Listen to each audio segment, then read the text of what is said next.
Hey gang, it's Mike Levine. I'm going to respond to a message I got yesterday from a fellow salon owner that's having a problem that I think a lot of people can relate to. So I'm going to just briefly read this. Hi Michael, I've been following you for a little while now and I'd like to know what you think about this. When are the problems at work, like high staff turnover and other problems, the fault of the boss being just a plain old crappy boss versus a boss that just doesn't have the right team?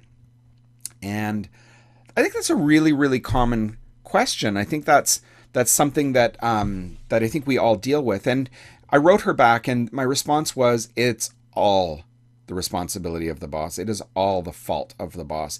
I don't like the word boss because I think it's a little negative to our staff, but it's actually when my staff calls me boss, it drives me a little bit mental because I really don't like it. But anyways, it is 100% on the shoulders of you as the employer, whether you have a salon with a bunch of shitty people in it or you yourself are a jerk. It's all 100% up to you. Everything is your fault. And that was what I responded to her with, and saying, unfortunately, the reality of it is it's 100% you, no matter what's happening. Whether you have a couple of people in there that totally suck, that are ruining your business, that's your fault for A, for hiring them, or B, for letting them become that person. Maybe they weren't that person in the beginning, but now they've degraded to that person because your relationship with them hasn't gone well.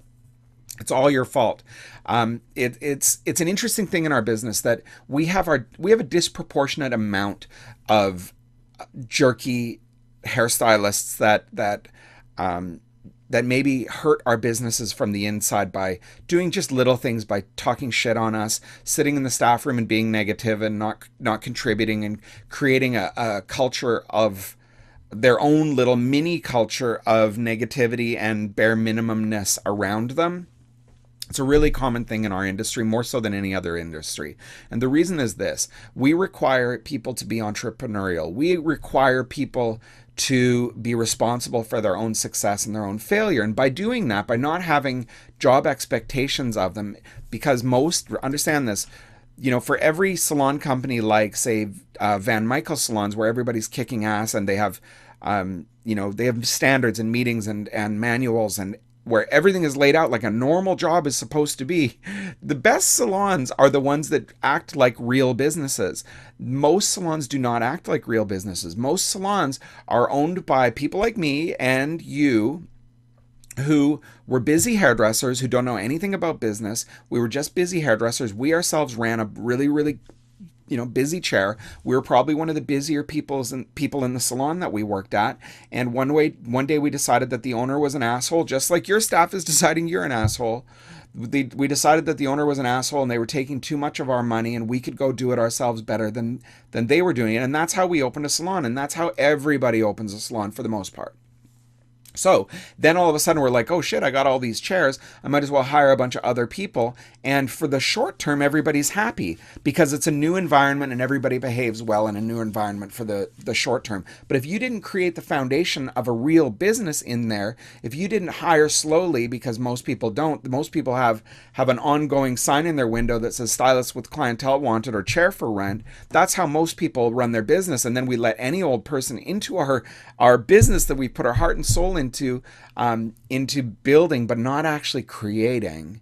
We put our heart and soul into building it physically, but not actually creating the foundation of a business. And you let them in because you need the money they're going to bring you. You're going to have problems with your business. And this is why most salon owners have problems. And this is why the seminar that I just ran in Calgary last week or 2 weeks ago, I walked into my room expecting there was going to be nobody there.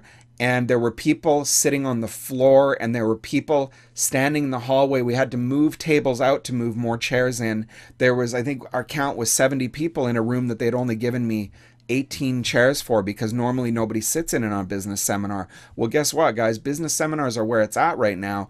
And the reason is everybody's struggling. If your business is doing really well, you're not going to go sit in on a business seminar. And this is why in my seminars, people are lining up and they're sitting out in the hallway. I couldn't even believe it. I was so shocked. But because everybody needs help, and the answers are really, really simple. So And that's really why we have problems as salon owners is we go through the same routine and if things are good for a little while and then they start to degrade, and then we're always trying to play catch up and we never deal with the root of the problem. I'm going to go back and read what she responded because that's essentially what I wrote to her. So then she wrote me back, and she said, "Thank you so much for your response. Most times I reach out to people, they don't respond, and that's because I'm nicer than most people. And you know what? Because I absolutely care about this industry. And if you ever have a question for me, 9 times out of 10, I will respond to you unless I'm super busy. And I'll usually respond and say, you know what? I'm really busy. Don't hesitate to pester me once or twice. If you have a legitimate question, I am absolutely thrilled and happy to take that opportunity. And I'm going to tell you why really, really briefly. I was having a problem in my business.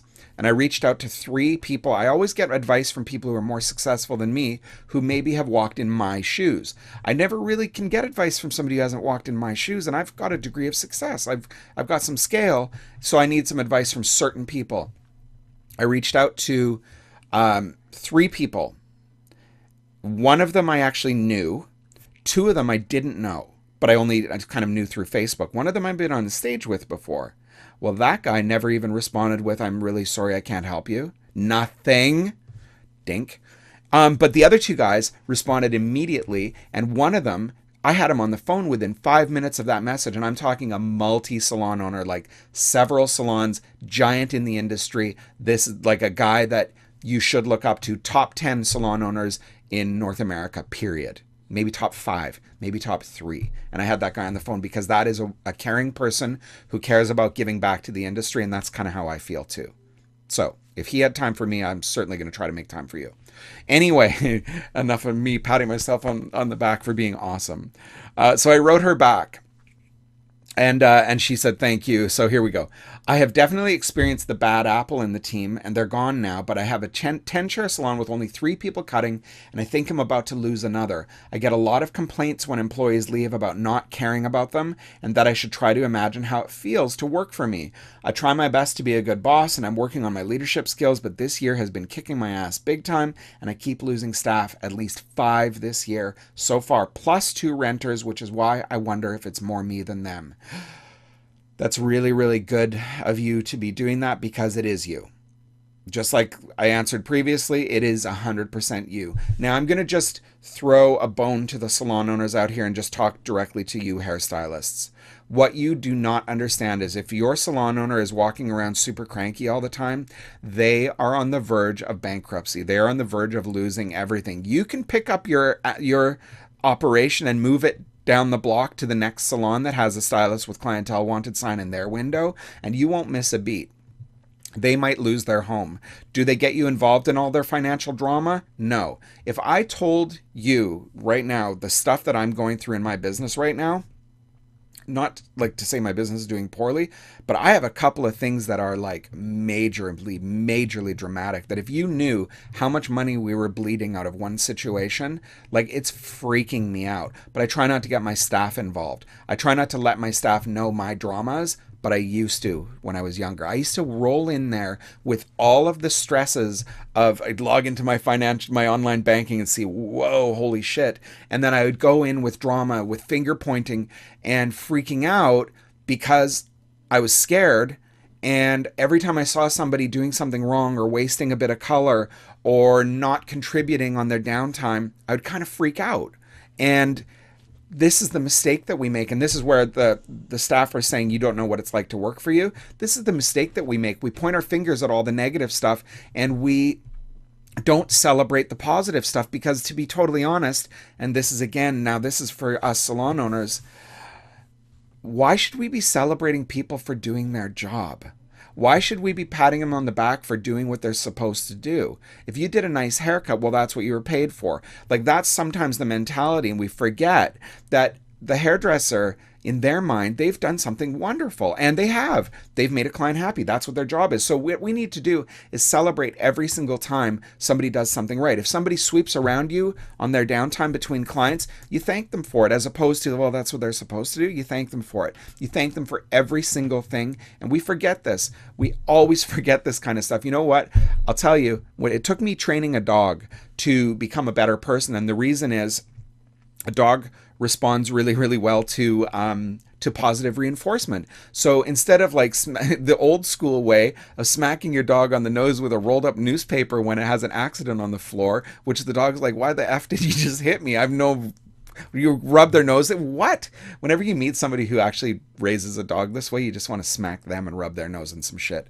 But that doesn't work. That doesn't help in any way. But what you do is you celebrate it every time the dog pees on the grass, right? You make a big deal of it and you look like a lunatic going, good boy.